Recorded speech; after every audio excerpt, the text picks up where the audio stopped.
Hey everyone, I'm Jordan Jones, and this is the Bible and Archaeology podcast, the place for conversations and questions about the Bible, its lands, civilizations, and archaeology. You've likely seen the name Petra showing up all over the place the last few weeks. This is one of the most well-known archaeological sites, both by name and by visual representation. I'd bet that, like me, you can close your eyes and imagine Indy standing outside the Treasury. But Petra is more than just its name and architecture. What about the people who built Petra, the Nabateans? Who were they, and what do we know about them? Why did they choose this site? And what, if anything, have their burials told us? Luckily, we have a guest this week who can help us through these questions. Dr. Lucy Wadeson is an archaeologist and a visiting professor at the University of Edinburgh, and happily, a specialist in all things Petra.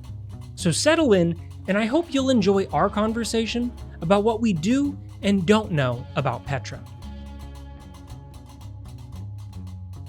Dr. Wadeson, thank you so much for taking the time today to come and join us to talk about Petra, a topic that people have probably been seeing a lot of right now in different headlines. Maybe on a TV show, you might have seen the name Petra coming up. But this is one of those names that I think people know and have some sort of mental association with. But as far as what we really know about this site, for most people, it's maybe they see the scene from Indiana Jones and they think of the Treasury, and that's kind of all we know about Petra. So before we can get into the weeds of Petra and who lived there, can you give us a little introduction of how would you do your introductory framing of Petra and what people should think of when we're trying to think about Petra? Sure. Well, Petra is one of those sites, like you say, many people have heard of it. They've seen glimpses of the Khazneh, the Treasury and Indiana Jones movies.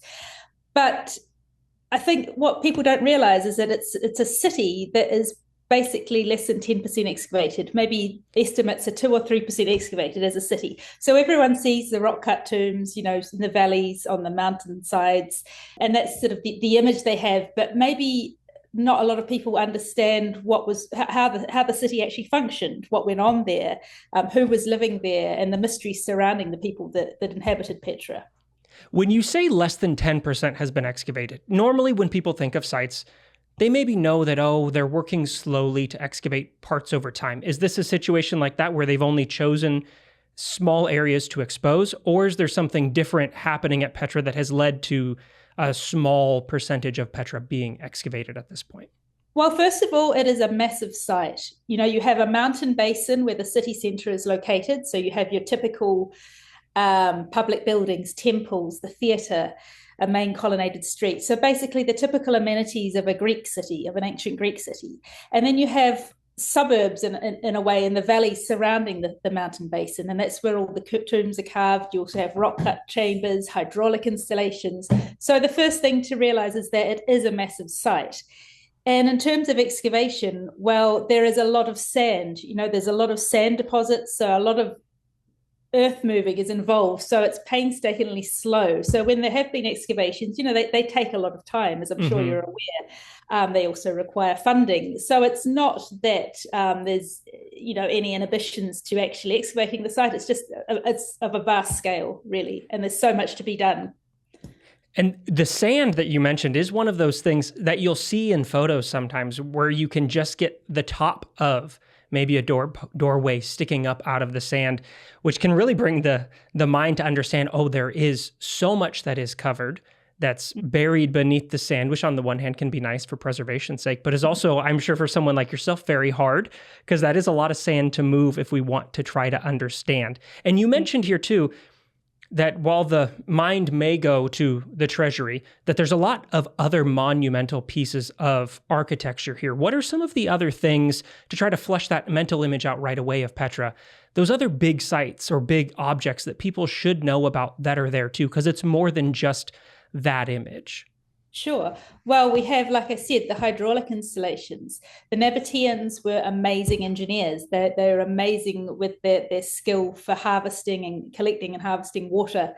And if you explore around the site, you'll start to see traces of this, the water channels, the reservoirs, the cisterns. So this is an area that people perhaps aren't as familiar with, because, like you say, everyone thinks about the tombs and the big monuments carved in the rock, the things that, are more perhaps aesthetically pleasing. But we have to remember that the Nabateans were great engineers, highly skilled, which, it's a really interesting topic to explore. And even the ancient authors tell us that. They tell us how clever the Nabateans were at surviving in a desert environment, and managing to store water to survive on. Yeah, the water management is maybe a less glamorous thing to look at, but as far as what's impressive about this site, that is one of those things that is both shocking and astonishing at how well they managed to work within their ecosystem to create this flourishing city that, yes, not maybe the most glamorous part to look at, but maybe the more glamorous part as far as if you're living there. That's probably the thing that you're happier about having than one of these large things. A theater's nice, but a theater's not water. Definitely. I mean, you have to have water to live, and also not just, using water practically, but Petra is prone to flooding because, as I said, it's the city itself is in a mountain basin, so it's prone to flash floods and floods coming in through the valleys. So they were also skilled at building dams and channeling the water away from special monuments as well. That's why the facades are preserved to, well, I wouldn't say to a perfect or excellent degree, but the fact that we can still see them is because the Nabateans were so clever at protecting the monuments they carved and built as well, and being aware of the environment in which they lived in. For you personally, out of all of the things that are Petra, what is it that brought you in? As you're listing here, there's a lot of different aspects of this. What is it that drew you to Petra and keeps you coming back to it? Well, before I'd even visited Petra and I started studying and researching Nabateans, the thing that drew me to them was the fact that there were so many unanswered questions regarding their society, their beliefs, and in particular, because I have a special interest in funerary architecture and burial customs, I wanted to know, what were the rituals they were practicing when they buried their dead, and did they believe in an afterlife? And these sorts of questions fascinated me, the fact that we know so little. And when I first went to Petra, of course, and visited the site in person, I was just blown away at how magical the place is. I don't know if it's the effect of the rock. It's a special place, and it's very, very unique. There's nothing really like it, apart perhaps from Hegra, of course. Hegra is just as special in Saudi Arabia, but there is something very special about visiting the site itself. So that was when I decided that it would be the topic for my PhD dissertation, looking at the tombs of Petra. And the tombs aspect is something that we're going to come back to, because for many people, this is probably ringing the bells of the part of Petra they've heard about recently. But hold on, because we do, I think, need to flush out some of the other sides of Petra before we can jump in there. Because as you've mentioned, the Nabateans already, and this is a name that, again, I think like Petra, some people know, but are maybe only really know about because of the association with Petra. And then in the same way that the Treasury stands out in the mind for most people when they think about Petra, Petra stands out when they think about the Nabateans. But can you talk about the Nabateans a little bit more, their role in the region, who they were, and maybe some of the things we do and don't know about them? Sure. So we know that the Nabateans were a people of Arab origin. And again, here's another big question. Where did they originally come from? We know they settled in what's now modern-day Jordan and northwestern Saudi Arabia, also into the eastern parts of Jordan, into the Sinai and Negev deserts.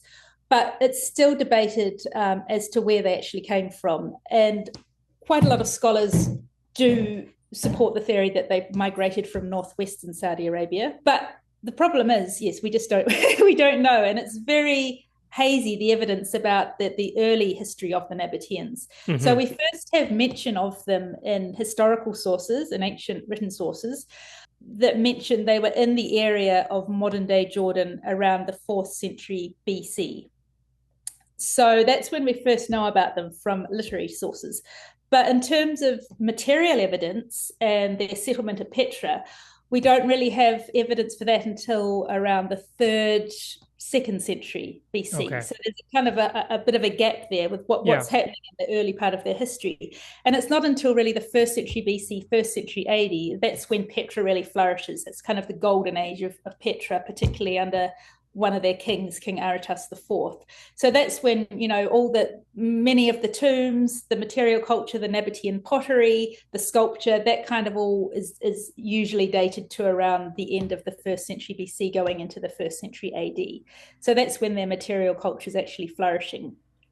Now, Nabateans didn't really come to an end, but Petra was taken over when the Romans annexed Arabia into the province of Arabia in AD 106.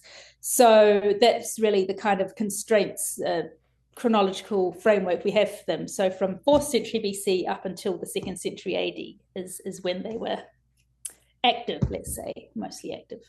And in that period of activity, what's their defining role in this region that allows them to build such an impressive site and to hold a position of relative power before the Romans come in and take over the region? Sure, really important question. Obviously, they gained their wealth from dealing in trade. So they were involved in the trade in aromatics from southern Arabia, and they helped transmit, these special goods right up into the Mediterranean and across to, of course, to Rome, especially frankincense, myrrh. So highly valued goods. And that's how they made their money. They were traders, caravan trade. And they also, like I say, they were excelled at living in desert environment, so very skilled, tuned in with their environment. But that's the money that allowed them to settle at Petra and to build and create these magnificent cities because of trade. Are there ways that you think we can see the influence of their role and in trade and the trade routes showing up in the architecture of Petra or in the material culture that is outside of their architecture? Definitely. So because of trade, and obviously also because they had the money to do so, they were exposed to various cultures. Obviously, they were exposed to art and architecture of Rome, Greek, Hellenistic art and architecture, also material culture of southern Arabia, Egypt, Mesopotamia. They had all these connections. Yeah. And because they were exposed to all these cultures, then they used these influences, these cultural influences, to create something new with their own architecture. So while you might look at a Nabatean tomb and know that, yes, that is definitely a Nabatean monument or a Nabatean funerary structure, if you look at all the different sort of elements, you can see where the cultural influences come from. But it's the way they've blended them all together to create a novel kind of monument, if that makes sense.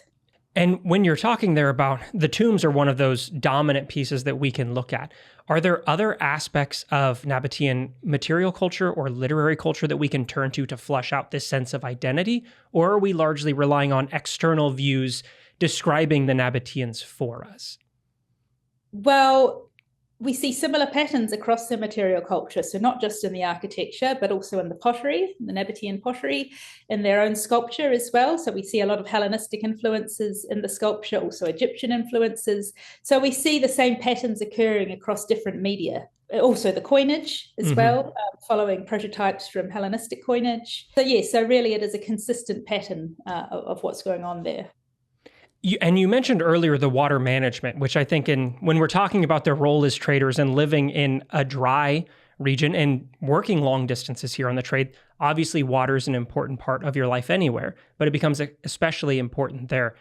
Can you elaborate a little bit more on how we see those water management systems and techniques, either at Petra or also in the scope of their trade networks?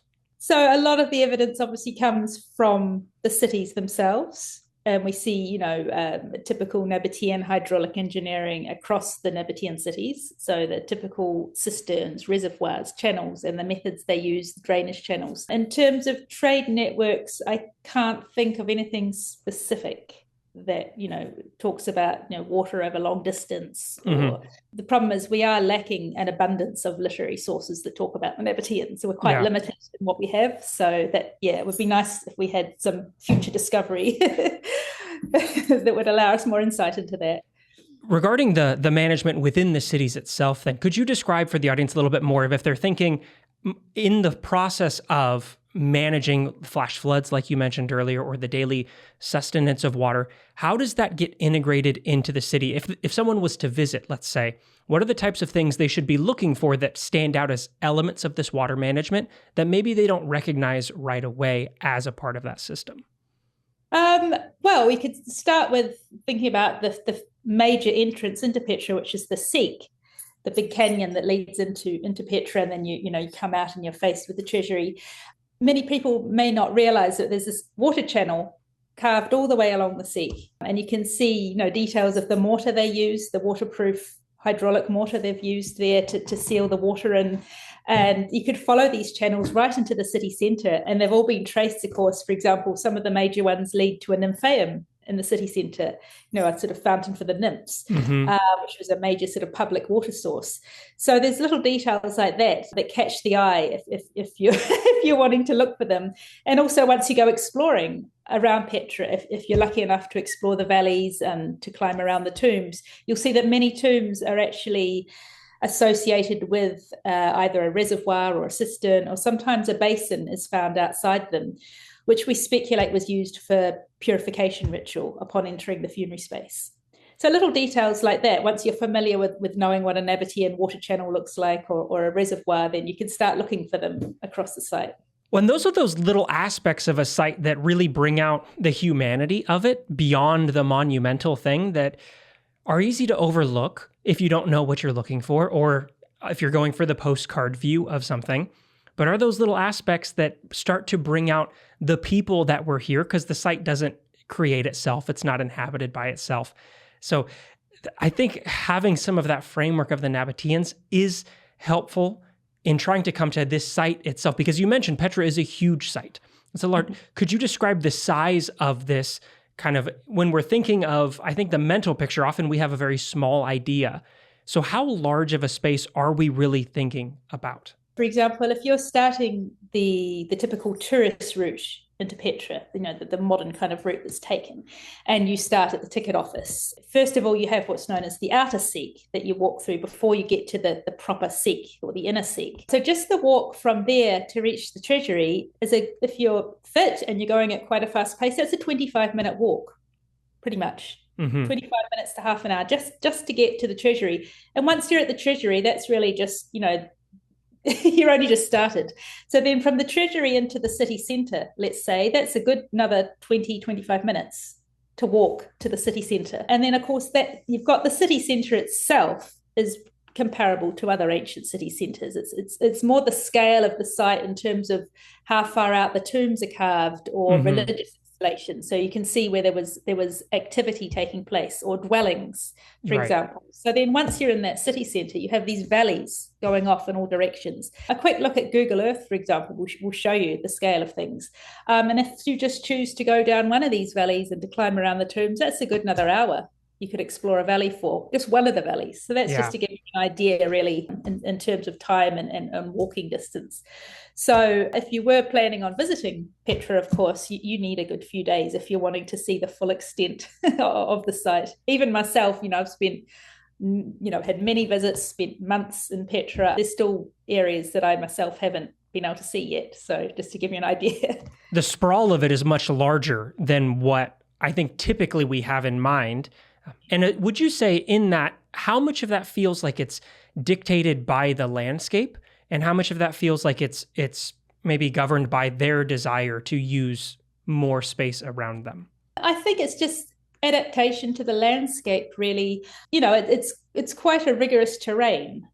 So it does take its time to explore, but you get the feeling, and we know this from pockets and groups of inscriptions, that there were perhaps these suburbs or different sort of pockets of life and activity around Petra itself in the valleys. And then you have sort of these more outer suburbs. So if you continue for an hour walking south of Petra, you come to what's known as Wadeson, which there's a mini theatre there, a temple, and it might have been a sort of stop on the trade routes into Petra, a caravan stop where the camels could get water and have a rest, for example. So you also have these outlying suburbs as well.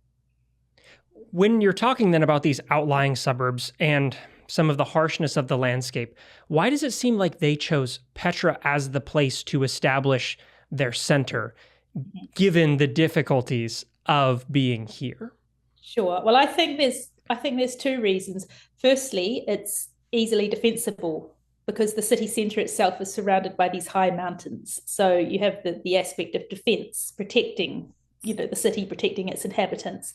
And from the mountaintops, you get very good views, to other areas over Wadi Araba and different directions and connections between the mountaintops. So it's excellent in terms of defending the city and protecting it. Secondly, like I mentioned earlier, there's a magical quality to the rock. Yeah. I think there's a religious aspect to it. I think when the Nabateans perhaps first, came to Petra or experienced it, they realized that, and they wanted to make it also a religious center as such. They were definitely influenced by the rock and the landscape and the feel of the place, I believe. How would you frame the uniqueness of Petra within those neighboring cities or areas of inhabitation? Is it a wholly unique site in every aspect, or is it one of what we see in the region but is distinct in its own ways?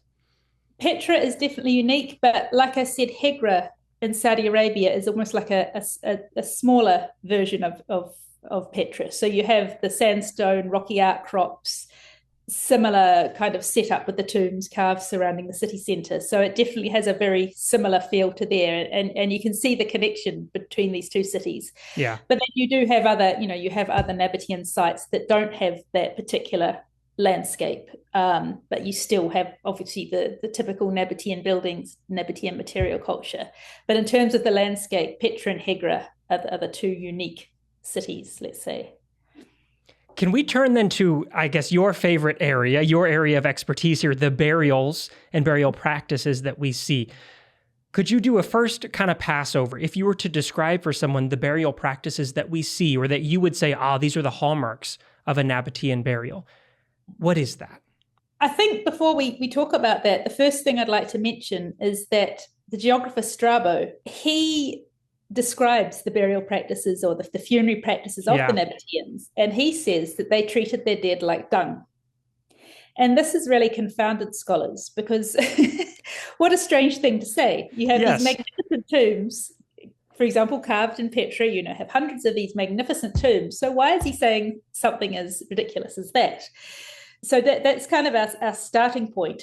Now, before the interiors of the tombs were studied and researched, that's what formed the basis of my PhD, people didn't really know a lot about the Nabatean burial practices. There were a few tombs here and there that had been excavated, simple shaft tombs or pit graves.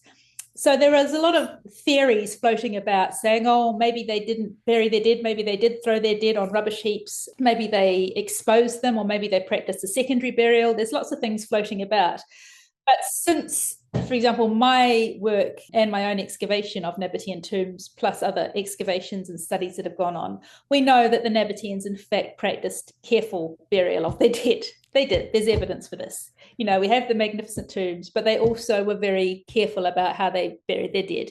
And we have evidence for inhumation. So bodies were placed in burial places within the tomb, sometimes graves carved in the floor of the chamber, sometimes in loculi off the walls of the burial chamber. We have evidence for use of wooden coffins. We have nails discovered in excavations. So sometimes their bodies were placed inside coffins or sometimes in shrouds. We have a lot of evidence from Hegra now, because the French had excavated some tombs there, which had amazing material remains from the burials. So there's evidence for leather shrouds wrapped around the bodies. So yes, we know, first of all, that there was a careful burial of the dead, and typically families were buried together. Mm-hmm. That's another aspect as well. What we don't know much about is their concept of an afterlife. Did they have a concept of an afterlife? And if so, what was it? This is one of the big questions that sort of remains. Could you describe a little bit of what these tombs looked like inside? Mm-hmm. Sure. So as you can see, there's usually quite a large doorway or entrance into a burial chamber behind the facade. So typically you come out into this large square-shaped burial chamber. You don't have to bend or stoop down, because the ceilings are quite high, sometimes 2-3 meters. A chazne, for example, is even double that. So you're in a spacious area. You don't feel like you're sort of going down into a a small crypt or burial chamber in that sense. And then in terms of burial, bodies were either placed in graves carved in the floor, or these loculi, which are similar to a morgue, I guess, where you have these long niches that are carved into the wall, and bodies could be sort of either individually placed or stacked up in shelves sometimes. So you have those are the two main ways of burial. Now, the owner of a tomb, or sometimes, which is typically the head of the family who founded the tomb, usually was buried in the most prominent position in the middle of the back wall, aligned with the entranceway. So that would mean, when you come into the tomb, that boom, that's the first thing you see. And they usually had a fancier kind of burial place. So perhaps a large recess or an arcosolium, which is basically an arched recess, sometimes with decoration around it. So emphasis was placed on this important burial place in the middle of the back wall. Like I said, a really good example is the obelisk tomb in Petra, and that's in the outer Seek. That's one of the first tombs you see when you approach Petra. And that gives you a really good idea of how a typical tomb might be arranged for a family. Now, there's other features also that give us a little bit of insight into funeral ritual that maybe took place. We have niches carved in the walls, maybe for holding lamps, possibly or most likely for holding lamps, because you need light inside the dark chambers. We also have, how would I describe them? We haven't really got a proper word for them yet, but they're basically like niches with a piece of rock left down, a central shaft of rock left down, so you could tie things around. We're speculating that maybe garlands or material was hung to decorate the walls. We also have evidence of painted plaster inside some of the tombs. So what you see now, just the natural rock could have been, in fact, totally different. White walls, painted walls, totally different effect as well. And you mentioned, as we're talking about the proximity between things here, when you're going through this doorway, is there any indication that these doorways were closed, or are these doorways open? That this is just something that you're coming and going, and your interaction and engagement here is very free and fluid? There's two different setups here. So we have post holes for lintels, for hinges. And so we know that we think that there were wooden doors closed the entranceway there. There's also evidence that ashlar blocks were used to block up the entranceway. Now, one of them suggests that the tomb was re-entered frequently, the idea of a door that could be locked, whereas the use of stones blocking up would perhaps indicate a final closure of the tomb as such, that it wasn't meant to be re-entered. Mm-hmm. Once you put these massive ashlar blocks in the entranceway and you use mortar to seal it up, it's unless you're a tomb robber or a looter, it's unlikely. No, it was meant to go back into them. A much more permanent installation there. Definitely. So there's two different scenarios taking place. But yeah, what's really interesting is the use of doors, actual doors into the tombs, and possibly, a locking system as well, that they could be locked. I want to take a moment to acknowledge the elephant in the room. Indiana Jones. Is Indy good or bad for Petra? Now, if you're interested in the answer to this question, you're in luck, because I asked Dr. Wadeson. If you want to see that clip, come and join us over on Patreon. If you sign up for our expert tier, in addition to getting the ability to ask us questions and ad-free versions of the video podcast, you'll also get exclusive bonus content like this, with our guests, behind the scenes, all kinds of things. So if you're interested in a little bit more from Bible and archaeology, consider joining us over on Patreon. The link for our Patreon is down in the description. But for now, let's get back to the interview. And when we're talking about families, you said, the head might be placed in the place of prime position, walking right in the door. How extended of a family would be buried together? Is this something that it's the immediate family and potentially it's closed up after that immediate family is done? Or is this a situation where a family may be reusing that same tomb for generations? Well, to know that, we have to turn to Hegra, because at Hegra, the Nabatean facade tombs there have facade inscriptions, funerary inscriptions carved into the facades, written in Nabatean Aramaic, and they detail who was to be buried inside the tombs. And this is something we lack for Petra. So our knowledge that these are in fact tombs intended for families comes from Hegra, from the inscriptions at Hegra. So yes, like I say, they're family tombs. So we have different scenarios going on. We have a husband and a wife with their children. Sometimes we just have a father who mentions that it's for himself and his children. Sometimes we just have a mother who mentions it's for her daughters and her granddaughters. No mention of men at all. So this is really interesting, what's going on here. it's not particularly consistent. There's loads of interesting material that can provide us with insight into how Nabatean families were made up, how Nabatean society was made up, in fact. So yes, like I say, it's not just immediate family, but you have grandchildren, you have sometimes brothers, sometimes sisters, cousins, so extended family as well. What led to that, I guess, that gap between that early description that led to an assumption on the burial practices and then your work coming in to say, let's reframe some of how we're thinking about this? Was there a disregard for the tombs? Because tombs are normally one of archaeologists' favorite things to look at. Or was it something about the types of tombs or the nature of the tombs that we had that led to some of this confusion and theory without much to back it? Well, the tombs that I worked on are the most monumental in the city. There's around just a bit over 600 of them, if you're counting, facade tombs. So these are the monumental tombs carved in the rock faces with decorative facades. Now, over time, the tombs were looted. They were looted in antiquity. We know that. We have evidence for that. And then they were used as houses as well, right up until the 1980s by the local Badul tribe who were living in the tombs, using them, for shelter for their animals. And it wasn't until the mid-1980s when they moved to a village up in Hun, just above Petra. That's when the tomb interiors became more available to study. So it wasn't really the fact that no one was interested. It was just in terms of accessibility. Right. And even so, you should know that the interiors of the tombs are not always nice places. They have remains of fires, lots of ash, animal dung. Some tourists sometimes use them as toilets, rubbish. So they're not the most pleasant of places to work in as well. So that can also be a bit of a hindrance. And if you want to excavate one of these tombs, which we know most of them have been looted, so if you want to kind of excavate them and see if there's still, what we can find out, what we can discover, it takes a good week just to remove modern debris, sand, rubbish, like I said, and it's not a nice job. So it's kind of labor intensive and it costs money. So it's, I can give you an example. 2 tombs that I've been working on, that's 3 seasons of about 4 to 5 weeks each. So let's say 3 to 4 months of work. We managed to clear one tomb and only a small fraction of another one.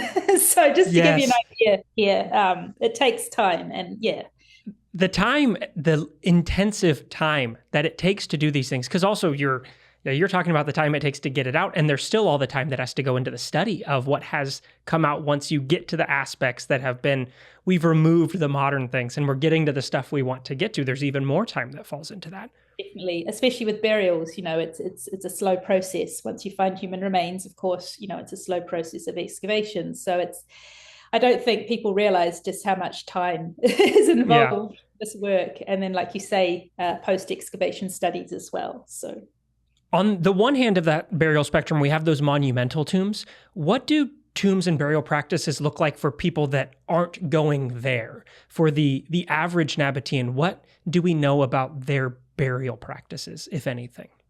So non-monumental tombs include pit graves, which are basically graves carved into the rock floor, into the bedrock. So you'll find them outside all over Petra, or else what we call shaft tombs. So what basically you have a shaft carved down into the bedrock and then maybe 2 to 3 meters deep.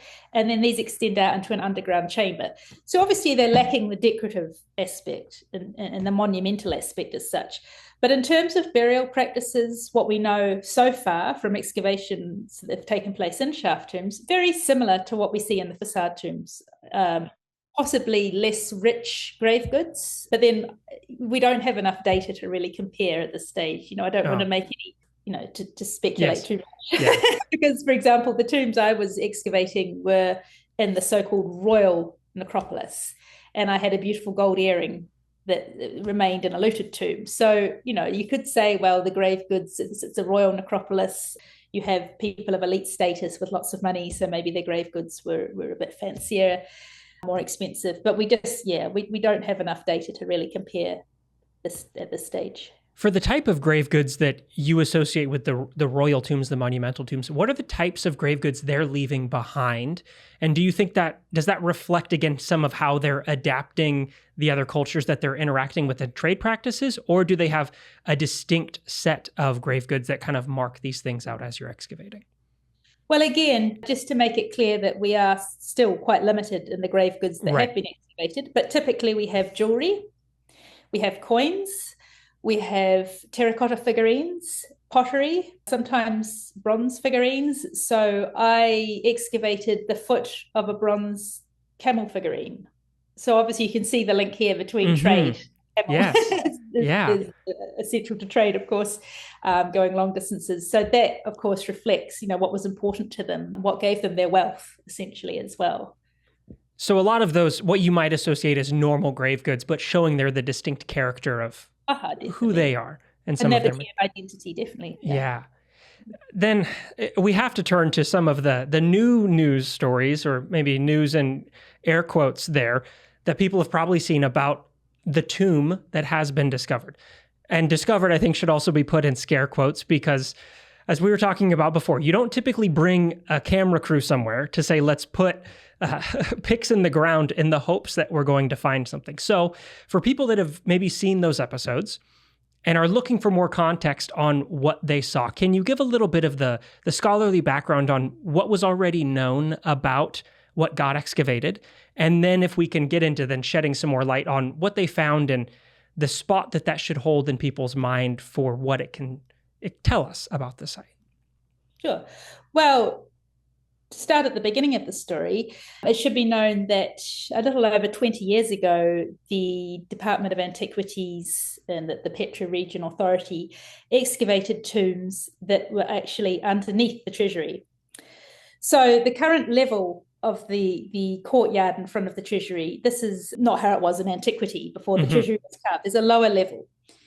And what happened basically was, before the Treasury existed, there were a line of Nabatean rock-cut tombs, facade tombs, underneath where the Treasury now is. And at some point in the 1st century BC, we know that the tops of them were cut off and the Treasury was carved above. But access was still kept open to these tombs. So we have a line of tombs basically at a lower level underneath the Treasury. Now, these tombs were excavated by Dr. Suleiman Farajat, and a preliminary report was published.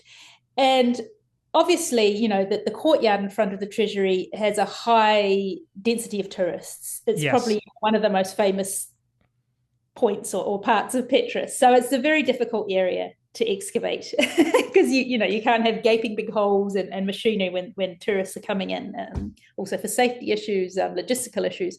So they undertook a very a small excavation to see what was going on, to try and shed light on the date of the carving of the Treasury.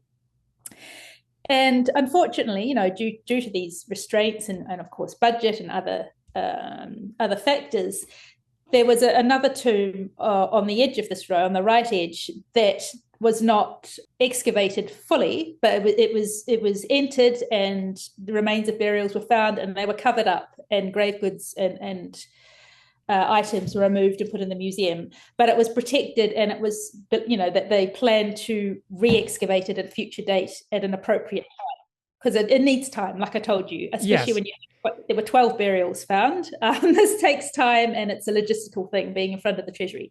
So this tomb was already known about. It was, photographed inside and then backfilled and protected once more. So the new tomb that's this new discovery that's been in the news is in fact not a new tomb. It's already been known about, and it's been kind of rediscovered, let's say, for sort of... yes, for TV. Been rediscovered for the purposes of a television program. Yes. Then I guess within that context, as people are trying to think about understanding the context of, you have, as you're describing, these old tombs underneath the Treasury and the new tomb, and the return to the excavations here, the presence of 12 bodies, the remains of 12 individuals here. Given the context of the other tombs that you've looked at, is the discovery of remains in this unique? Is that something that's uncommon to these, or something that is not that uncommon because we've found them other places? Well, like I said, despite the fact the tombs were lived in and looted, we still have material that's remaining. Like I said, I still had a gold earring in one of the burials, pottery, evidence for dating the burials. So there's still lots that can be found out from a looted tomb. Now, these particular tombs, there's evidence that there was disturbance from flooding because of the floods that came through the Seek. And there's also evidence of looting, possible looting and disturbance. So the difference with these tombs is they were protected by the fact they were underneath the Treasury. So with time, they were sealed up and closed for a period of time. So that means it is a bit more intact than your average tomb in Petra. Yeah. So we have a bit more, going on there and useful information. So the material that's been discovered there, the burials, this is of great importance for the study of Nabatean funeral ritual. Really, really important, really useful and interesting. And I look forward to seeing the full publication of that material. For example, evidence of incense was found in front of the doorways of some of the tombs. So there was a hearth found, and it looks there's burnt pottery and burnt animal bones and things. So this can give us a lot of insight into what sort of funerary rituals were taking place in front of the tomb, for example. So there's really interesting material there. But like I said, it's not a new discovery. So I think credit should be given to the original excavator. Yes. Obviously, and the public should be aware of the usual process of scientific investigation of a tomb. Well, and I'm glad you're here to expand that story, because I know the initial reaction for some people can be, well, this was found during a television program. There's some skepticism then off of that. And the reaction can be, well, that there's nothing from this that's going to be of value because this was found for TV. And in this case, it was, as you said, it was already known, it had already been discovered, but that doesn't preclude it from having insights within it that when published and when analyzed with all the time that's going to take, that it can provide good things when framed properly. Definitely. And I also think, well, anything that publicizes the Nabateans, in my opinion, is a good thing. Yes. Anything that sheds light on Petra and the Nabateans, to me, is good. But just, yes, like you say, giving the proper context to what's going on here is important. How do you feel like this rediscovery fits into the trends of research around Petra and the Nabateans and their burial practices? Is this, do you think, representative of a return of interest here in a way that might bring in potentially some more funds to fund excavations like yours? Or is this just a flash in a pan?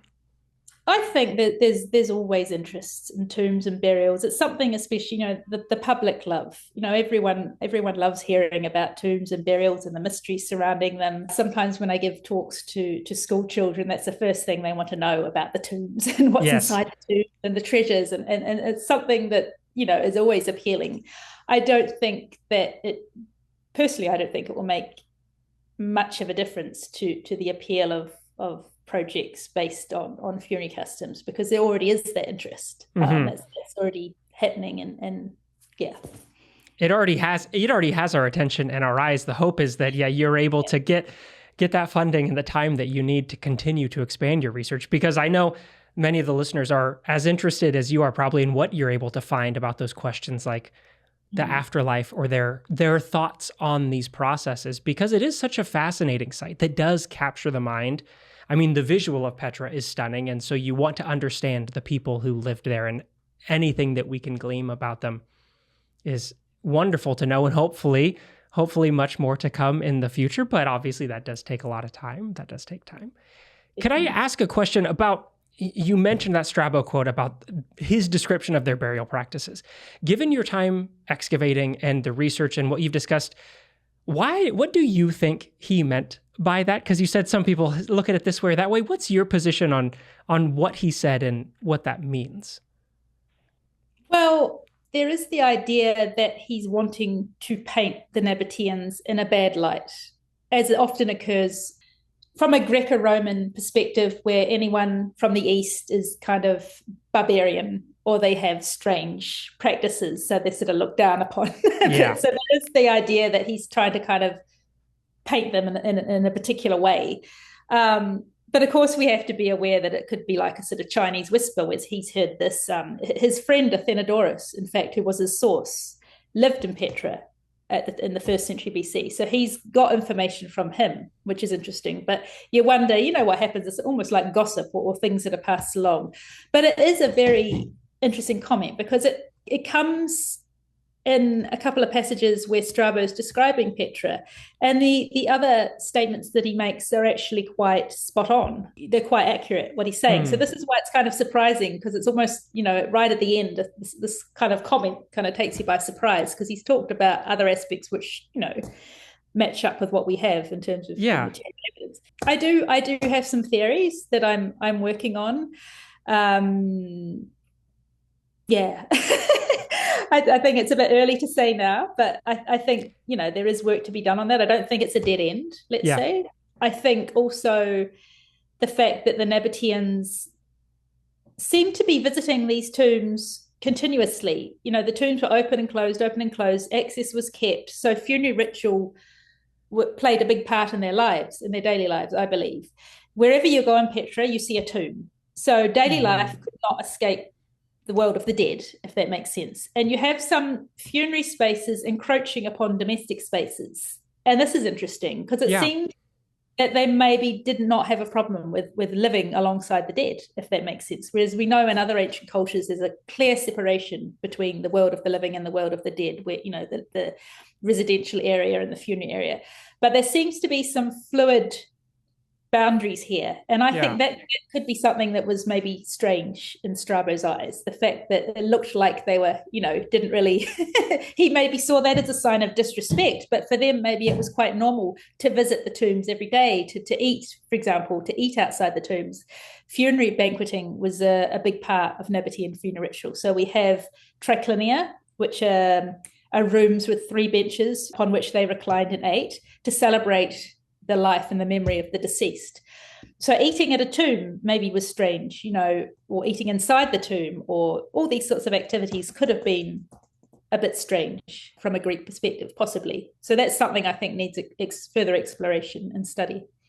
It needs more time. That is interesting that it comes amidst other accurate descriptions, which does make it feel, it's that moment of a head tweak of what's going on and why has that changed. It's very fascinating. Well, I'll keep an eye out for anything that you have coming out in the future about this, because I'm interested to know what your theories and your thoughts are there.